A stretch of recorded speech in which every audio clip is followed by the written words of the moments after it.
تأثير أبو تريكة على لعيبة الأهلي لازال مستمر إلى يومنا هذا. إمام عاشور بيرد على كل الزملكاوية وعلى اللايك اللي ادعوه إن هو عمله، سواء عمله أو ما عملوش، بس رد عليهم النهاردة بطيارة أبو تريكة وودى تعظيم سلام للنادي الأهلي. شوف أبو تريكة لحد دلوقتي وتأثيره أفشى، عمل الطيارة بتاعته، وإمام عاشور برضو عمل الطيارة بتاعته. قبل أي حاجة اعمل لايك واشتراك وتابعنا على القناة.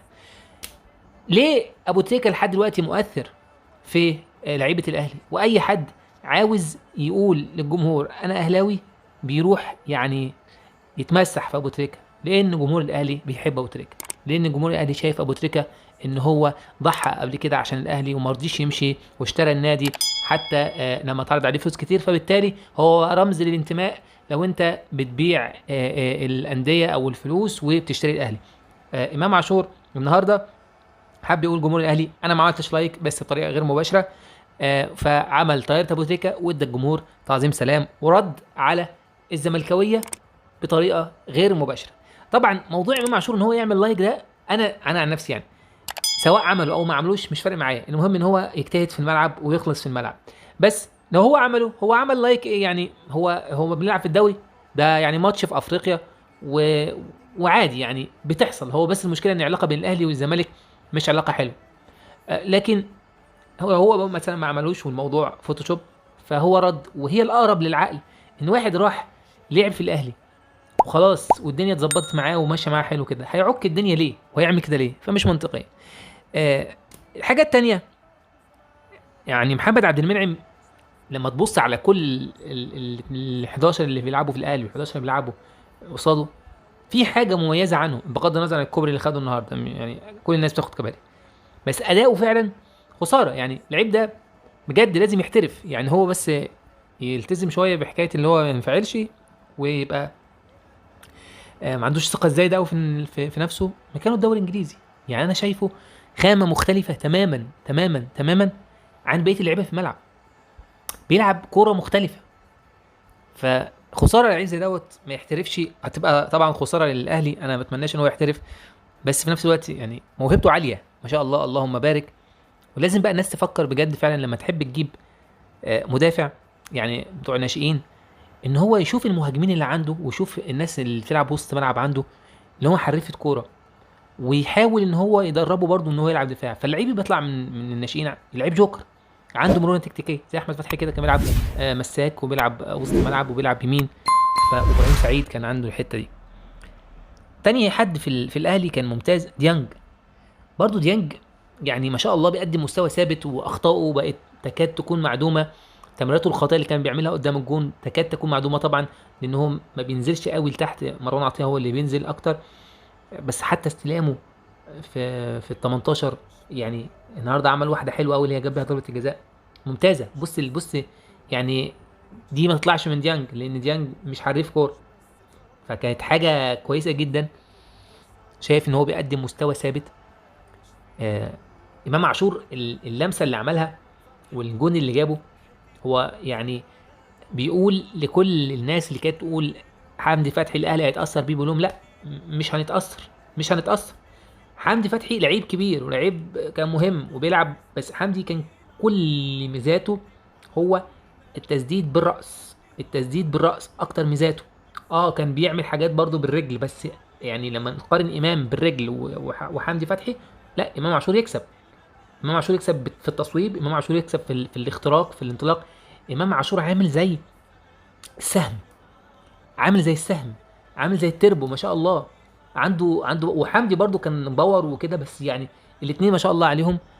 يعني طبعا لو كان حمدي كمان موجود كانت هتبقى حاجه كويسه، لكن ان شاء الله مش هنحس بمشكله في خط وسط النادي الاهلي اللي هو ما شاء الله الله اكبر الله اكبر، يعني متكامل ما شاء الله اللهم بارك. عندنا يعني اتنين بيلعبوا شبه بعض، مروان وكوكا. مروان احرف شويه لكن الاتنين بيأدوا نفس الغرض في المركز ده ستة. ده غير ان يقدر يلعب ستة، برضو ممكن يلعب ندفيد وممكن يلعب اكرم توفيق. برضو تمانية. عندنا عمرو السولية ينفع يلعب تمانية، وعندنا ندفيد برضو ينفع يلعب تمانية.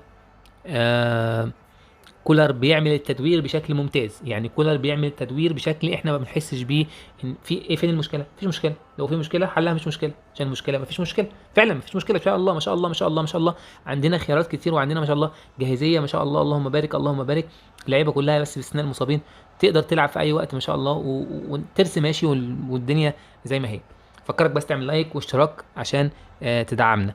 آه لو جينا بصينا على كريستو، هل كريستو لعيب مفيد ولا استعراضي اكتر؟ انا شايف ان كريستو لحد دلوقتي استعراضي اكتر. يعني مش حاسس ان كريستو يعني، لما احنا لسه كنا بنتكلم نقول ايه، ان المكنه ماشيه والدنيا تمام وكده، الحاجه الوحيده اللي بحس ان هي نشاز شويه اداء كريستو. مش عارف، يعني مثلا حسين الشحات يعرف يلعب فردي ويعرف يلعب جماعي، فما بحسش ان هو بينشز. كريستو يعرف يلعب فردي، لكن انا ما بحسوش بيعرف يعمل ايه، يلعب جماعي. يعني ما شفتش منه اسيست، ما شفتش منه بري اسيست حتى. فمش عارف، حاسس كريستو مش هيستمر مع الاهلي، يعني حاسس كريستو مش هيستمر مع الاهلي خالص يعني. نيجي بقى لانتوني موديست. انتوني موديست يعني حاجه من اتنين، يا انتوني فعلا لسه ما جابش لياقته، وانا اتصور دوت هو الاقرب للصحه، لسه ما جابش لياقته، يا اما انتوني موديست على الارض مش لعيب جامد، مش لعيب حتى فوق المتوسط، ممكن يكون متوسط على الارض، وهتبقى كل ليله في موديست ان هو يلعب بالدماغ، مع ان الجول اللي جابه النهارده جابه بالرجل ما جابوش بالدماغ. لكن ده لو هو لياقته مش ضعيفه، بس انا اظن ان لياقته ضعيفه، وبعد ما لياقته هتبقى تمام هيبقى واقف على رجليه، هنشوف منه حاجات احسن من كده على الارض. هو يعني بالدماغ اكيد كويس، وشفنا فيديوهاته وتمام يعني. لكن النهارده احسن من الماتش بتاع اول مره صراحه. ويعني الجون اللي جابه هي خبطت في مدافع انبي، بس هو يعني هو ركز، الحركه الفنت اللي عملها دي كويس، يعني الفنت اللي هو خدع بيه مدافعين انبي كويس، ركنه للكرة كويس، هو بس هو اختار الزاويه اللي حب يعني ايه يخدع فيها الجون كان متصور ان موديست لو يحطها هيحطها على يمينه، يعني على يمين الجون اللي هي شمال موديست يعني. فموديست لا، ما حطش كرة على يمين الجون، حطها على شمال الجون، لذلك هي دخلت في الجون، لان هو لو حطها على يمين الجون كانت هتخش، كان الجون ممكن يصدها. لكن طبعا كان في مدافع، فالمدافع هو اللي خبطها، لكن حظه حلو ولعب برضو يعني يمكن كورتين بالدماغ. آه هيمشي الحال يعني، بس نديله فرصة. اكيد هو امكانياته يعني شفناها قبل كده في الفيديوهات، تمام. بس ساعات كده يعني في لعيبه بتبقى حظها مش حلو مع الانديه اللي بتروحها، لكن كون ان هو يجيب جون لا ده كويس جدا، لان كل ما الهداف يتاخر في الاجوان بنخش بقى في حاله مش تمام، يعني فاكرين فلافيو. فهو كون انه جاب جون بس خلاص يعني الحمد لله، وممكن الدنيا تمشي وتبقى تمام ويبقى زي الفل و10 على 10. برضو الحقيقه النهارده علي معلول عمل ماتش كبير جدا. ممكن يعني احنا بنحسب الحاجات ديت بالاسيست اللي بيصنعه او كده، كان بتكلم على اجمالا ان المجهود، الاداء، حتى الدور الدفاعي طلع واحده خطره. يعني علي معلول ما شاء الله عليه بيثبت ان في صعوبه في يعني ان انت تلاقي له بديل في الجنب الشمال، ولو ان كريم الدبيس يعني لو خد فرصه ان شاء الله ممكن ان هو يثبت لنا ان هو يعني جاي، وان هو مستقبل النادي الاهلي. بيرسي تاو يعني حاجه بسيطه ما تسالش، انفعالات ملعب، بتاعي انفعالات ملعب يعني، ودي وارده بتحصل في كل الفرق، بس هي بتبقى روح حلوه يعني. لما مثلا نشوف الكره بتاعت موديست اللي قفشه اداها لموديست، قفشه كده كان في كره في شبه انفراد اداها لموديست، فموديست حطها خبط في المدافع وطلعت بره، فبيرسي تاو كان زعلان يعني، يعني وتنطط كده انا شايف يعني ان هي راجل جديد والمفروض انت تساعده، فخلاص يعني كنت المفروض تسقف له وتقول له حلو، يعني ما اعرفش هو منفعل على موديست ولا منفعل على قفشه، بس الاثنين واحد يعني، ما هو قفشه اللي مديها لموديست.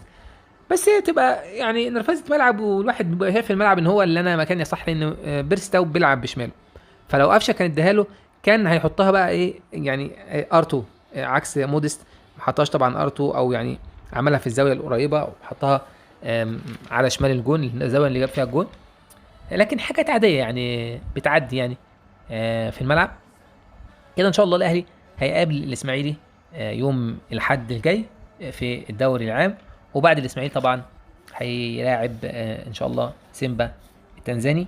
اتصور ان يعني الاهلي كده بماتش الاسماعيلي كمان اللي هيبقى جاي. خلاص يعني ريتم المباريات خلاص، اللعيبه اتعودت على المباريات، علينا بالحمل يعني. كله ما شاء الله انا شايفه في مستواه، باستثناء مثلا موديست كنا نحب ان هو يكون لاعب مثلا بتاع 4 ماتشات كمان ولا حاجه، على اساس ان هو يعني متاخر شويه في حكايه اللياقه عن اللعيبه. لكن الحمد لله كهربا موجود. هيبقى بقى صلاح محسن مش عارف موقفه ايه. اتمنى موديست في ماتش الاسماعيلي يسجل، لانه لو سجل في ماتش الاسماعيلي ان شاء الله يبقى هنخش في ماتش سيمبا وهو روحه المعنويه يعني احسن، وده يفرق معاه جدا يعني. وكمان لو سجل في سيمبا دي هتبقى حاجه، لكن ماتش سيمبا ماتش صعب قوي. مش عشان خاطر اي حاجه في فنيا او اداء سيمبا، لكن انا ما اعرفش بيحصل ايه في ملعب يعني الملعب بتاع تنزانيا دوت يعني. سمعنا قبل كده ان في مواد كيماويه يعني بتترش في غرفه خلع الملابس في التكييف. كذا فريق اشتكى من الموضوع ده. بيتخلي اللعيبه في حاله مش تمام حاجه. لان احنا لو نلاحظ الاهلي دايما لما يروح يلعب في تنزانيا في حاجه كده يعني غريبه، يعني حاله عامه غريبه. ما اعرفش الماتش هيبقى الساعه 6، 6 بتوقيتهم، هل هيبقى في شمس ولا الدنيا هتبقى في الغروب؟ نتمنى التوفيق للنادي الاهلي ان شاء الله، ويبدا بدايه موفقه في الدوري الافريقي. لو سامعين حد هنا، انتوا احسن جمهور احسن نادي، والسلام عليكم ورحمه الله وبركاته.